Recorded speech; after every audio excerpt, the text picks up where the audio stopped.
Good morning, everybody, dear students. You are welcome to the online class of Iqbal Siddiqui College. এর আগের ক্লাসে তোমাদের সাথে unit 2 lesson 2 আমরা পড়ে শেষ করেছিলাম। সম্পূর্ণ টেক্সটটি পড়া শেষ হয়েছিল বা লেসনটি পড়া শেষ হয়েছিল।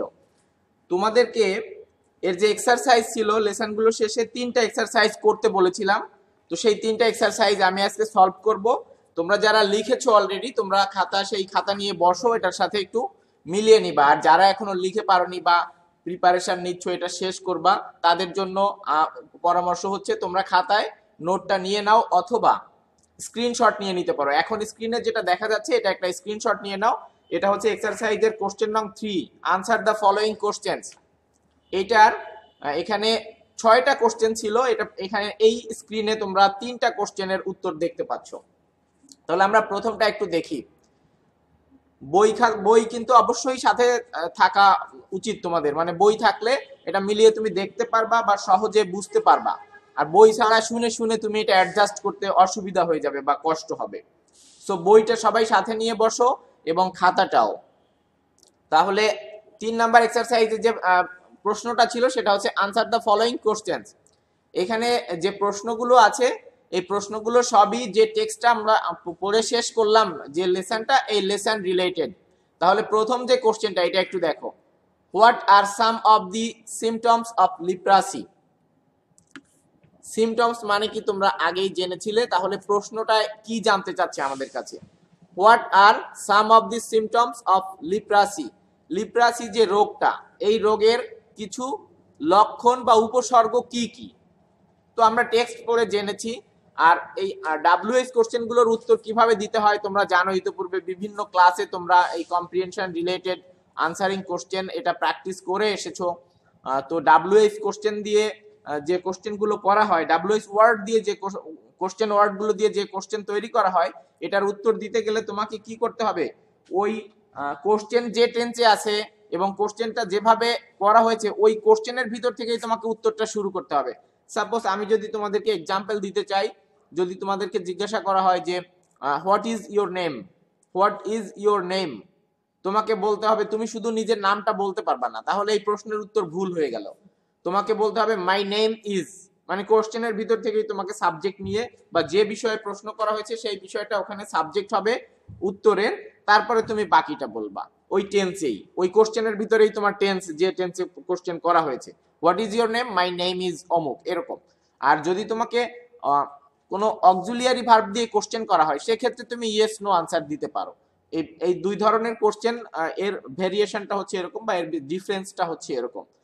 অক্সিলিয়ারি ভার্ব দিয়ে কোনো কোশ্চেন করা হলে এটা ইয়েস নো দিয়ে উত্তর দিতে হয়, এবং WH ওয়ার্ড দিয়ে কোশ্চেন করা হলে তোমাকে সম্পূর্ণ সেন্টেন্সে উত্তর দিতে হবে। তাহলে এখানে দেখো, what are some of the symptoms of leprosy, তো তোমাকে এখানে লিখতে হবে সাম অফ দ্য সিমটমস। এই যে এখান থেকে তোমরা আরেকটা বিষয় একটু জেনে রাখো, WH ওয়ার্ড দিয়ে যে কোশ্চেনগুলো তৈরি করা হয় সেখানে WH ওয়ার্ড এবং সাবজেক্ট এর মাঝখানে অবশ্যই একটা অক্সিলিয়ারি ভার্ব দরকার হয়, এই সেই অক্সিলিয়ারি ভার্ব। এবং এটা কোশ্চেনের স্ট্রাকচার এরকম, তুমি সাবজেক্টের পরে যখন এই অক্সিলিয়ারি ভার্বটা এখানে পরে নিয়ে যাবে, অক্সিলিয়ারি ভার্ব এখানে এটা অক্সিলিয়ারির মেইন ভার্ব হিসেবেও কাজ করছে এখানে এই সেন্টেন্সে। তো দেখো, সাম of the symptoms of leprosy আর, এইখান থেকে তোমার উত্তরটা শুরু হয়েছে। এখন তোমাদের জন্য আমি একটা পরামর্শ দেই, সেটা হচ্ছে যে এটা তোমাদের মনে রাখা খুব জরুরি। আমাদের WH ওয়ার্ডগুলোর দিয়ে যে প্রশ্ন করা হয় বা এই যে আনসারিং কোশ্চেনের যে এই অংশটা, এই ক্ষেত্রে তোমাদের 2 নম্বর করে থাকে প্রত্যেকটা প্রশ্নে। এটা যখন পরীক্ষায় আসে কোশ্চেন টাইপ বা কোশ্চেন প্যাটার্ন অর মার্কস ডিস্ট্রিবিউশনে, এখানে এই ধরনের প্রত্যেকটা কোশ্চেন থেকে 2 মার্ক থাকে, মানে 5টা কোশ্চেন থেকে 10 মার্ক। তাহলে এখানে তোমার এই যে শুরুটা, এইটার উপরে কিন্তু নাম্বার ডিপেন্ড করে। এখানে দেখো স্টার্টিংটা, সাম of the symptoms of leprosy আর, এই যে এইভাবে শুরু হলো, এইটার উপরে অর্ধেক নাম্বার ডিপেন্ড করে, এবং এইটা তোমার উত্তর। এটা অনেক সময় যদি তোমার স্টার্টিংটা ভুল হয়ে যায়, শুধু এই উত্তরটা তুমি ইনক্লুড করতে পেরেছো এই প্রশ্নের উত্তরে তুমি লিখলে, মানে এখানে জানতে চাওয়া হচ্ছে যে লিপ্রাসি যে রোগটা, এই রোগের সিমটম বা উপসর্গগুলো কি কি। এটা দেখো, এটার উত্তরটা হচ্ছে basically progressive and permanent damage to the skin, nerves, limbs and eyes. এইটা হচ্ছে এটার মানে উত্তরটা, ইনফরমেশন গুলো হচ্ছে এই যে progressive and permanent damage to the skin, nerves, limbs and eyes. তাহলে এই হচ্ছে বিষয়টা। তো এটার শুরুটা ছিল এরকম, এর সম্পূর্ণটা লিখতে পারলেই তুমি ফুল মার্কস পাচ্ছ। এবং যদি কখনো স্টার্টিং এ ভুল হয়ে যায় সেই ক্ষেত্রে তোমাকে যদি এক্সামিনার চায় নাম্বার নাও দিতে পারে, আবার যদি চায় যে তোমাকে এই যে ইনফরমেশন গুলো দিয়েছো তুমি, তোমাকে ওখানে কিছু নাম্বার দিল, তো 2 এর ভিতরে ওখানে 0.5 বা হাফ 1 নাম্বার দিতে পারে তোমাদের।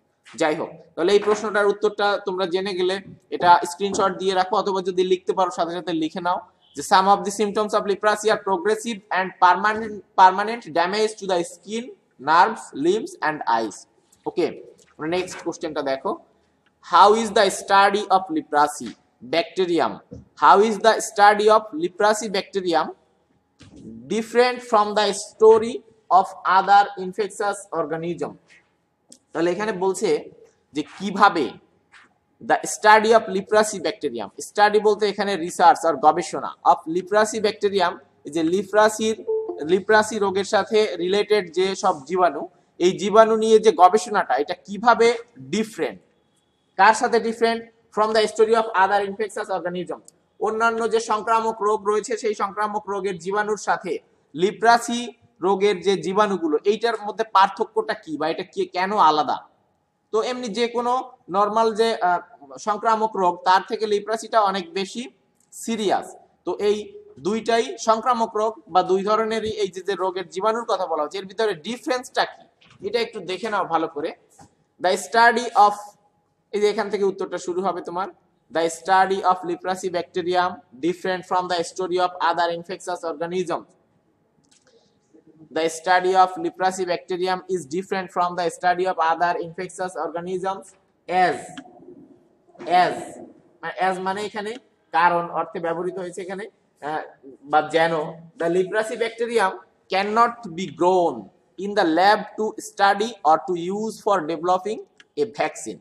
বলছে যে লিপ্রাসি ব্যাকটেরিয়াম বা লিপ্রাসির জীবাণু এটা cannot be grown in the lab, এটা যে কোনো ল্যাবে বা গবেষণাগারে এটা তৈরি করা যায় না বা এটা নিয়ে গবেষণা করা যায় না।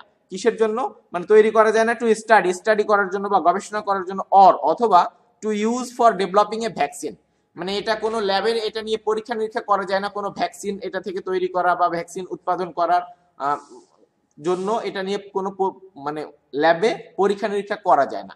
এটা একটা কথা বলেছে এখানে, এই কারণে এটা আলাদা। তাহলে প্রথম কথাটা এভাবে বলছে যে এটা একটু ভিন্ন রকম বা একটু সিরিয়াস প্রজাতির, এটা নিয়ে কোনো ল্যাবে নরমালি গবেষকরা এটা নিয়ে নাড়াচাড়া করতে পারেন না। এরপরে দেখো বিসাইডস, আরো এর সাথে আরো যদি যোগ করা হয় তাহলে the symptoms of this chronic disease, মানে এই দুরারোগ্য ব্যাধির, এটা তোমরা জানো যে লিপ্রাসি এটাকে একটা ক্রনিক ডিজিজ হিসেবে এটাকে স্বীকৃতি দেওয়া হয়েছে বা বলা হয়েছে, এই নামে ডাকা হচ্ছে এটাকে, মানে দুরারোগ্য বা লং লাস্টিং একটা রোগ যেটা, এইটার যে উপসর্গগুলো can take several years to appear, মানে এর যে উপসর্গগুলো এগুলো প্রকাশ পাওয়ার বা একজন যার শরীরে এই রোগের জীবাণু বাসা বাঁধলো তার শরীর থেকে এই রোগের উপসর্গগুলো প্রকাশিত হওয়ার জন্য বা প্রকাশ পাওয়ার জন্য বছর খানেক সময় নিয়ে থাকে বা বছর খানেক সময় লাগতে পারে। এই বিষয়টা মানে এই এত সময় নেওয়াটা এই যে প্রকাশের জন্য এই রোগের উপসর্গগুলো, মেকিং দ্য ডিজিজ, এই রোগটাকে তৈরি করেছে কিভাবে, হার্ড, মানে এটাকে একটা কঠিন রোগ হিসেবে উপস্থাপন করেছে, to diagnose at an early stage, মানে এটা খুব সহজে আর্লি স্টেজে বা এটার যে শুরুর দিকে এটা ডায়াগনোজ করা যায় না। ডায়াগনোজ মানে হচ্ছে নির্ণয়, রোগ নির্ণয়, মূলত এই রোগটা নির্ণয় করা যায় না শুরুর দিকে, মানে এর বৈশিষ্ট্যটাই হচ্ছে এরকম, এই রোগের জীবাণুটা এটা বছর খানেক সময় লেগে যায় কারো শরীরে প্রবেশ করার পরে এটার উপসর্গগুলো প্রকাশ পায়, ওই যে progressive and permanent damage to the skin, nerves, limbs and eyes, এই যে এখানে বলছে যে প্রোগ্রেসিভ মানে এটা ধীরে ধীরে এটা উন্নতি হবে, মানে উন্নতি হবে বলতে ক্ষতিগ্রস্ত হবে, অ্যান্ড পার্মানেন্ট ড্যামেজ, এবং একদম চিরস্থায়ীভাবে ক্ষতি হয়ে যেতে পারে মানুষের ত্বকের, নার্ভস মানে হচ্ছে স্নায়ুগুলো, লিম্বস বিভিন্ন অঙ্গ প্রত্যঙ্গ, এবং চোখের বা আইসাইট কমে যাবে। এখন এই যে জিনিসগুলো ঘটবে এটা 1 বছর পরে আস্তে আস্তে প্রকাশ পাওয়া শুরু হয়, এই হয়তো ত্বকের কোনো ক্ষতি এভাবে দেখা যায় বা স্নায়ু দুর্বলতা দেখা যায় বা এই যে বিভিন্ন অঙ্গ প্রত্যঙ্গে এটা প্রকাশিত হয় বা আইসাইট কমে যেতে থাকে, এটা বছর খানেক সময় লেগে যায় এই জন্য এটা নির্ণয় করতে। তো জেনারেলি দেখো এবার ডিফারেন্সটা কি, তাহলে আদার ইনফেকশাস অর্গানিজমস এর সাথে অন্যান্য যে সংক্রামক রোগ জীবাণুগুলো, সংক্রামক রোগের জীবাণুগুলো তার সাথে এটার পার্থক্যটা হচ্ছে এখানে যে জেনারেলি দিস ইভেন্ট মানে এই ঘটনাটা, does not happen to most other disease. অন্যান্য রোগের ক্ষেত্রে এরকম হয় না নর্মালি। অন্যান্য রোগের ক্ষেত্রে এরকম এত লম্বা সময় ধরে এটা থাকে না বা ক্ষতি করে না মানুষকে। তো এই হচ্ছে পার্থক্যটা এই দুইটা জীবাণুর মধ্যে। 3 নাম্বার কোশ্চেনটা একটু দেখো। What are the two approaches taken by IDRI to curb. এখানে এই যে রুট ওয়ার্ডটা হচ্ছে কার্ব। কার্ব মানে হচ্ছে রেস্ট্রেইন, প্রতিবন্ধকতা সৃষ্টি করা বা দমন করা অর্থে তুমি বলতে পারো এটাকে। দ্য থ্রেডস অফ লিপ্রাসি, সুন্দর একটা কোশ্চেন এটা। What are the two approaches taken by IDRI to curb the threads of leprosy, মানে আইডিআরআই কর্তৃক গৃহীত দুটো পদক্ষেপ। কি কোন দুইটা পদক্ষেপ ছিল? টু কার্ব মানে দমন করার জন্য, দ্য থ্রেডস অফ লিপ্রাসি, এই লিপ্রাসির যে হুমকিটা, লিপ্রাসি রোগ যে হুমকি দিচ্ছিল মানুষকে, এইভাবে বলা হচ্ছে যে এই রোগের যে ভয়াবহতা এইটা থামানোর জন্য বা এটা বন্ধ করার জন্য বা এই লিপ্রাসি রোগটাকে দমন করার জন্য IDRI দুইটা পদক্ষেপ নিয়েছিল। সেই দুইটা পদক্ষেপ কি কি তোমরা সবাই জানো, এটা আমরা পড়েছিলাম। তাহলে এখানে উত্তরটা শুরু করবে এখান থেকে। To curb the threads of leprosy, to curb the threads of leprosy, লিপ্রাসির যে হুমকিটা এটা দমন করার জন্য। The two approaches taken by IDRI are, মানে যে দুটো পদক্ষেপ IDRI গ্রহণ করেছিল সেগুলো হচ্ছে আর।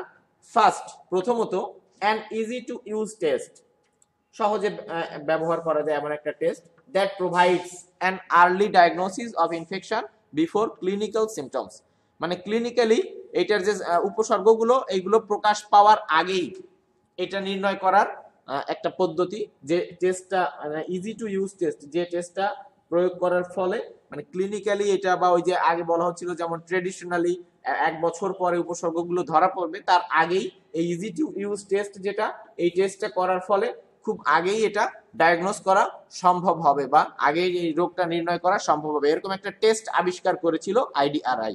অ্যান্ড সেকেন্ড, এবং দ্বিতীয়ত কি করলো, এই ভ্যাকসিন, একটা ভ্যাকসিন ডেভেলপ করেছিল তারা, that is used in conjunction with antibiotics to shorten therapy. এই রোগের যে চিকিৎসাটা, এই চিকিৎসাটাকে বা চিকিৎসা পদ্ধতিকে আরো শর্টেন করার জন্য বা কম সময়ের মধ্যে এটা সম্পন্ন করার জন্য একটা অ্যান্টিবায়োটিক্স এর সাথে, কনজাংশন বলতে এখানে সংযুক্ত হয়ে বা অ্যান্টিবায়োটিক্স এর সাথে মিলিয়ে এটা মানুষের শরীরে ব্যবহার করা হতো। তো এই ভ্যাকসিনটা হচ্ছে তাদের দ্বিতীয় প্রচেষ্টা ছিল লিপ্রাসির বিপক্ষে তাদের যে সংগ্রামটা ছিল বা লিপ্রাসি চিরতরে পৃথিবী থেকে বিদায় করে দেওয়ার জন্য তারা যে দুটো জিনিস আবিষ্কার করেছিল, তার প্রথমটা ছিল টেস্ট, সহজে রোগটা নির্ণয় করা যাবে, এবং দ্বিতীয়ত হচ্ছে নির্ণয় করার পরে তারা একটা ভ্যাকসিন একটা অ্যান্টিবায়োটিকের সাথে মিলিয়ে মানুষের শরীরে প্রবেশ করবে, যার ফলে এই চিকিৎসা পদ্ধতিটা বা এই চিকিৎসাটা সংক্ষেপিত হয়ে যাবে বা কম সময়ের মধ্যে এটা চিকিৎসাটা সম্পন্ন করা সম্ভব হবে। তো এই দুইটা পদ্ধতি IDRI আবিষ্কার করেছিল।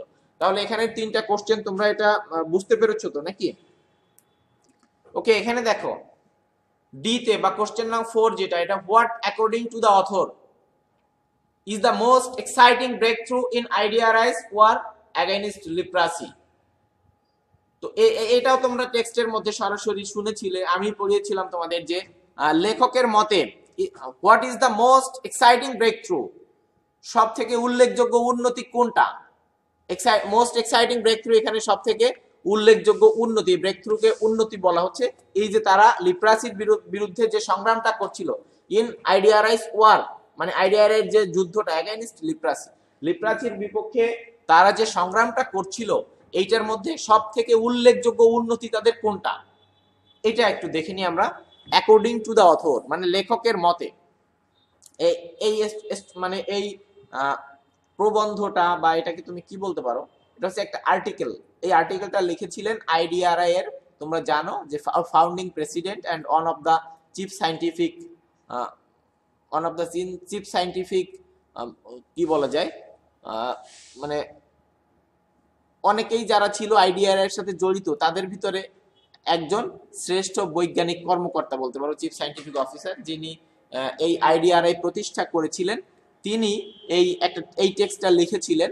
এবং তার মতে IDRI এর সবচেয়ে বড় সাফল্য হচ্ছে the most exciting breakthrough in IDRI's war against leprosy is that IDRI is right now, মানে এইটা যে তারা বর্তমানে কোন অবস্থায় আছে? Idea is right now on the course of human clinical trials after a decade of leprosy vaccine development. তারা বলছে যে মাত্র এক দশক আগে আমরা এই লিপ্রাসির যে ভ্যাকসিনটা আবিষ্কার করলাম। তো এই এক দশকের মধ্যেই বা এক দশক পরে এটা কি করা যাচ্ছে, মানুষের শরীরে প্রবেশ করানো হচ্ছে বা মানুষের শরীরে এটার ক্লিনিক্যাল একটা ট্রায়াল তারা দিতে পারছে। তো এইটাই তারা সবচেয়ে বড় সাফল্য মনে করছেন, যে ভ্যাকসিনটা সত্যি সত্যি মানুষের শরীরে প্রয়োগ করানো যাচ্ছে এক দশকের মধ্যে, এক দশক সময়ের মধ্যে। এইটা তাদের সবচেয়ে বড় সাফল্য মনে করছেন। এটা তোমরা টেক্সটে দেখেছিলে সরাসরি। তারপরে আচ্ছা 5 নম্বর কোশ্চেনটা একটু দেখো। Can you find example of blending of cutting edge life science technology? Of cutting edge life science technology or blending, এই ওয়ার্ডগুলো তোমাদের মানে জানতে হবে, তাহলে প্রশ্নটার অর্থটা বুঝতে পারবা, কি চাচ্ছে সেটাও তুমি বুঝতে পারবা। আচ্ছা দেখো, with state of the art communication, state of the art communication technology. তাহলে এখানে দুইটা টেকনোলজির কথা বলছে, দুইটা টেকনোলজি বলতে, আর এই ব্লেন্ডিং মানে হচ্ছে একত্রীকরণ, ব্লেন্ডিং ওই যে ব্লেন্ড করা বা মিশ্রণ। তো এখানে বলছে ক্যান ইউ ফাইন্ড এক্সাম্পল, তুমি কি এমন কোন উদাহরণ খুঁজে পাচ্ছ কার সাথে? Cutting edge life science technology, cutting edge মানে হচ্ছে তোমার সর্বাধিক উন্নত, লাইফ সায়েন্স টেকনোলজি জীববিজ্ঞানের যে সর্বাধিক উন্নত প্রযুক্তি, জীববিজ্ঞান বা জীবন বিজ্ঞানের যে সর্বাধিক উন্নতি প্রযুক্তি, এইটার সাথে state of the art communication, এটা হচ্ছে সবচেয়ে দ্রুত যোগাযোগ পদ্ধতি যেটা, বা সবচেয়ে দ্রুত যোগাযোগ প্রযুক্তি। মানে এই বিজ্ঞানের যে অবদানটা হয়েছে চিকিৎসা ক্ষেত্রে, এই বিজ্ঞানের সর্বাধুনিক উন্নতির সাথে, চিকিৎসা ক্ষেত্রে বিজ্ঞানের সর্বাধিক উন্নতির সাথে মানব জীবনের যে যেসব মানে মানব জীবনের উন্নতির জন্য বা মানুষের ভালোর জন্য চিকিৎসা ক্ষেত্রে যেসব উন্নতি হয়েছে, এর মধ্যে কি কোনো মানে সম্পৃক্ততা তুমি খুঁজে পাচ্ছ কিনা, এমন কোনো এক্সাম্পল তোমার সামনে পড়েছে কিনা। তো এটা একটু দেখো, এখানে বলা হচ্ছে যে মানে হ্যাঁ বোধক উত্তরই তোমাকে দিতে হবে, বিকজ একটু দেখো, yes I find open heart surgery বলে একটা ক্রিটিক্যাল একটা সার্জারি রয়েছে। Open heart surgery is an example of blending of cutting edge life science technology, মানে জীবন বিজ্ঞানের সর্বাধুনিক প্রযুক্তি with state of the art communication, এটা হচ্ছে সবচেয়ে উন্নত যোগাযোগ প্রযুক্তির সাথে এটার একটা সম্পৃক্ততা আমরা খুঁজে পাচ্ছি ওপেন হার্ট সার্জারির সাথে। কিভাবে দেখো, থ্রো দিস অ্যাপ্রোচ, এই ঘটনার মাধ্যমে বা এই ওপেন হার্ট সার্জারির মাধ্যমে স্পেশালিস্ট সার্জন, মানে এইটা কিভাবে করছেন, একজন specialist surgeon can perform operations, একজন বিশেষজ্ঞ সার্জন বা অপারেশন যারা করেন যেসব ডাক্তাররা তাদেরকে সার্জন বলা হয়, ক্যান পারফর্ম অপারেশনস, তারা এই অপারেশনটা পরিচালিত করতে পারেন অফ দি পেশেন্ট, এই রোগীর, with the help of a microscopic robot, মানে একটা microscopic robot sitting in his office room, মানে একটা রোবটের দ্বারা ওপেন হার্ট সার্জারিটা সম্পন্ন করতে পারেন একজন স্পেশালিস্ট সার্জন। তিনি ওই যে অপারেশন থিয়েটার বলা হয় যেখানে অপারেশন গুলো সম্পন্ন করা হয়, সেই অপারেশন থিয়েটারে উনি মানে ফিজিক্যালি উপস্থিত না থেকেও ওনার অফিসে বসে কম্পিউটারের মাধ্যমে উনি একটা মাইক্রোস্কোপিক রোবট দিয়ে মানে খুবই ক্রিটিক্যাল একটা অপারেশন সম্পন্ন করতে পারেন। দেখো এখানে কি বলা হচ্ছে যে in this case he controls the total works, সমস্ত কার্যক্রমগুলো তিনি নিয়ন্ত্রণ করতে পারেন with the help of a computer and does not need to B present in the operation theatre. তাহলে এই যে সিস্টেমটা, এটাকে বলা হচ্ছে যে জীবন বিজ্ঞানের সর্বাধুনিক প্রযুক্তির সাথে বা জীবন বিজ্ঞান প্রযুক্তির সাথে এই যে আধুনিক বিজ্ঞানের যে উন্নত প্রযুক্তি, এইটার একটা সংমিশ্রণ, এটা ঘটানো সম্ভব হয়েছে এইভাবেই। মানে এটা ওই যে মাইক্রোস্কোপিক রোবট, এটা বিজ্ঞানের সবচেয়ে উন্নত একটা সংযোজন বলতে পারো। এই রোবটের মাধ্যমে একজন স্পেশালিস্ট ডাক্তার ওপেন হার্ট সার্জারির মতো একটা গুরুত্বপূর্ণ অপারেশন উনি ওই অপারেশন থিয়েটারে শারীরিকভাবে উপস্থিত না থেকেও সম্পন্ন করতে পারছেন নিজের রুমে থেকে। পুরো ঘটনাটা বা পুরো কাজগুলো তিনি কম্পিউটারের মাধ্যমে এটা নিয়ন্ত্রণ করতে পারছেন। তো এটাকেই বলা যায় যে আধুনিক বিজ্ঞানের যে উন্নত প্রযুক্তি, এই প্রযুক্তির সাথে জীবন বিজ্ঞানের একটা সংমিশ্রণ এখানে ঘটেছে। এটা লাস্ট কোশ্চেনটা একটু দেখে নাও, এটা ছিল আমাদের 3 নং এক্সারসাইজের লাস্ট কোশ্চেন, 6 নাম্বার প্রশ্ন এটা। Do you think that the author is an optimist optimist মানে কি এটা জানলে তুমি বুঝতে পারবা। Explain why and why not. তাহলে অপটিমিস্ট মানে হচ্ছে আশাবাদী, যেসব মানুষ আশা করে থাকে, মানে এটা দুইটা টার্ম আছে এখানে, বা দুই ধরনের মানে মানুষ রয়েছে, মানুষের মধ্যে দুই ধরনের মানুষ তুমি এভাবে পৃথক করতে পারবা, যে একদল হচ্ছে অপটিমিস্ট বলা হয়, আর একদলকে বলা হয় পেসিমিস্ট। তো সবসময় আমাদের এই অপটিমিজমের সাথে থাকা উচিত, বা আমাদের আশাবাদী হওয়া উচিত। তো এখানে বলছে ডু ইউ থিঙ্ক দ্যাট, তুমি কি মনে করো অথর ইজ অ্যান অপটিমিস্ট? আমাদের যে এই আর্টিকেলটার রাইটার স্টিভ রিড, উনি একজন অপটিমিস্ট বা আশাবাদী মানুষ, এটা কি তুমি মনে করো? যদি মনে করো তাহলে কেন? আর যদি না মানে হ্যাঁ যদি মনে করো যে হ্যাঁ উনি একজন অপটিমিস্ট, তাহলে কেন সেটা মনে করছো? অথবা যদি তুমি মনে করো যে না উনি অপটিমিস্ট না, তাহলে কেন নয় এটা। তাহলে আমরা এখানে হ্যাঁ এর পক্ষেই থাকবো, because we should all of we should be optimistic in our view of life.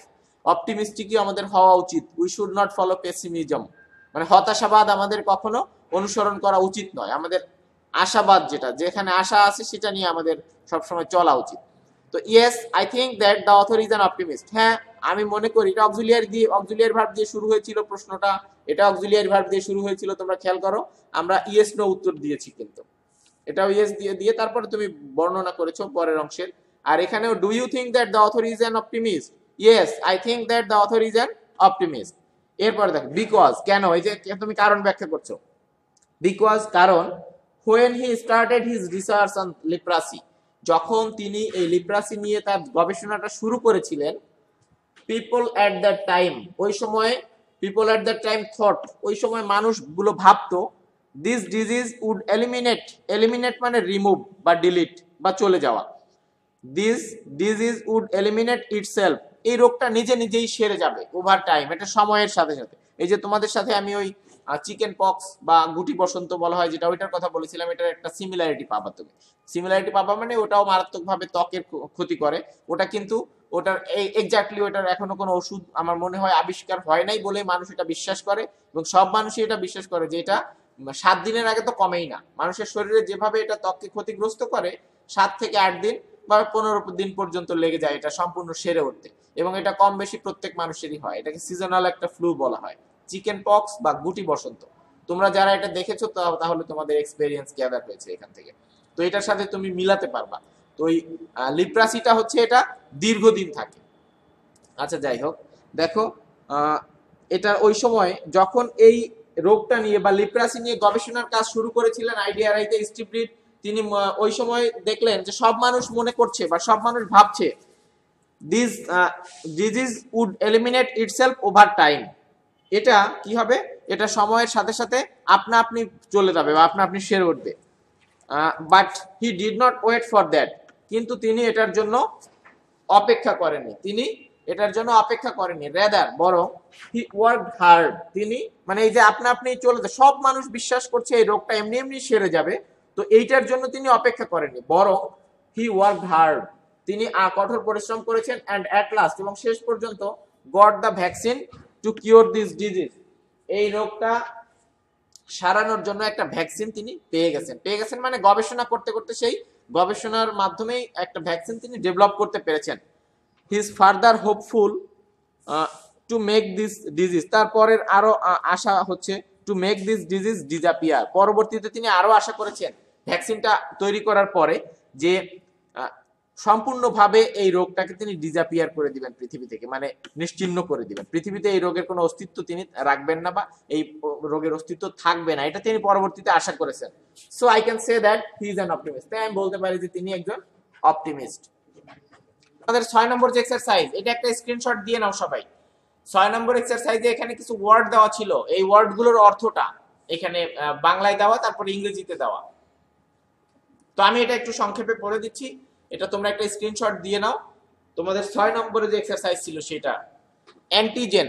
Antigen এটার বাংলা অ্যান্টিজেনই, a substance that causes the production of antibodies in the body, মানে এটা এমন একটা সারাংশ বা এমন এক ধরনের ওষুধ that causes the production of antibodies in the body, মানুষের শরীরে অ্যান্টিবডি তৈরি করে, মানে রোগ প্রতিরোধ ক্ষমতার জন্য একটা ওষুধ যেটা প্রয়োগ করা হয় মানুষের শরীরে, এটাকে বলা হয় অ্যান্টিবডি বা অ্যান্টিবডি তৈরি করে, এটাকে বলা হচ্ছে অ্যান্টিজেন।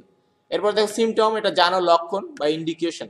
স্টিগমা, স্টিগমা মূলত অপবাদ, তোমরা জেনেছিলে, a mark of disgrace, mark of disgrace বলা যায় এটাকে, কলঙ্কের চিহ্ন বা অপবাদ বলতে পারো। মানে ওই সময়ে মানুষ বিশ্বাস করত যার এই রোগটা হবে, লেপ্রাসি রোগটা যার হবে তাকে সমাজ থেকে পৃথক করে দেওয়া হতো, অস্পৃশ্য হয়ে যেত সে, এরকম। মোমেন্টাম, মোমেন্টাম মানে এখানে জোর বলছে, the ability to keep increasing for developing or for increasing or developing, the ability to keep increasing or মানে কোনো একটা উন্নতি ধরে রাখা বা এটা টেনে নিয়ে যাওয়া বা এটা সামনের দিকে এগিয়ে নিয়ে যাওয়া, কোনো বিষয়ে একটা উন্নতি হলো, সেই উন্নতিটা থেকে যেন পিছনে সরে না আসা হয়, এইটা কন্টিনিউ করা, সেই ডেভেলপমেন্টটা কন্টিনিউ করা, এটা হচ্ছে মোমেন্টাম বা এই জোরটা ধরে রাখা, এটা বোঝাচ্ছে। মাইক্রোস্কোপিক, আণুবীক্ষণিক, extremely small or difficult or impossible to see without a microscope, খুবই ছোট যেটা মাইক্রোস্কোপ ছাড়া দেখা যায় না, এরকম বোঝায় মাইক্রোস্কোপিক। থেরাপি, চিকিৎসা, এটা হিলিং বা ট্রিটমেন্ট। এলিমিনেট, নির্মূল করা, ইরাডিকেট বা রিমুভ। কোয়ান্টিটেটিভ, পরিমাণগত। Connected with the amount or number of something. জিন, জিন বলা হয়, জিন এটা মূলত বংশানুক্রম মেইনটেইন হয় যে বিষয়টার দ্বারা। দ্য ইউনিট অফ হিরাডিটি, এটা বংশানুক্রম, বংশানুক্রমের একটা ইউনিট, যেটাকে বলা হচ্ছে যে composed of DNA or RNA in a chromosome, মানে ক্রোমোজোমের ডিএনএ এবং আরএনএ বলা হচ্ছে এটাকে। তো এটা মূলত ওই বংশ পরম্পরা মেইনটেইন করা হয় যেটা দিয়ে, সেটাকে বলা হয় যে জিন। কোষের স্বাভাবিক যে কি বলা হয় ফ্লোটা, মানে স্বতন্ত্র বৈশিষ্ট্য বলতে পারো, মানুষের কোষের এক ধরনের স্বতন্ত্র বৈশিষ্ট্য, ওই যে একই বংশের মানুষের একই জিন বহন করে যেটা তোমরা জানো, এরকম। এরপর দেখো অ্যান্টিবায়োটিক্স, জীবাণু প্রতিরোধী পদার্থ, অ্যান্টিব্যাকটেরিয়াল আর অ্যান্টিভাইরাল বলা হয় এটাকে। ক্রনিক, দীর্ঘস্থায়ী। Continuing for a long time, যেটা দীর্ঘদিন ধরে চলে। ইমিউনিজ, দেহে রোগ প্রতিরোধ সৃষ্টি করা। To protect a person or animal against a disease by injecting a substance into the body to make it produce antibodies, antibody তৈরি করার জন্য মানুষের শরীরে ইনজেকশনের মাধ্যমে যে সাবস্টেন্সটা প্রয়োগ করা হয়, এটা ইমিউনিজ বা রোগ প্রতিরোধ ক্ষমতা বাড়ায় মানুষের। থেরাপেটিক, চিকিৎসা বিদ্যা সংক্রান্ত, এটা contributing to the cure of disease. এরপরে দেখো রিজিয়েন্ট, বিকারক, a substance use to cause a chemical reaction to find out, একটা এটাকে বলা হয় এই রিজিয়েন্ট বা বিকারক, এটা a substance used to cause a chemical reaction to find out if another substance is present, মানে বিক্রিয়া করা হয় যার মাধ্যমে, যেখানে একটা পদার্থ থেকে একটা পদার্থের মধ্যে আরেকটা পদার্থ আছে কিনা এটা এভাবে আলাদা করার একটা প্রক্রিয়া।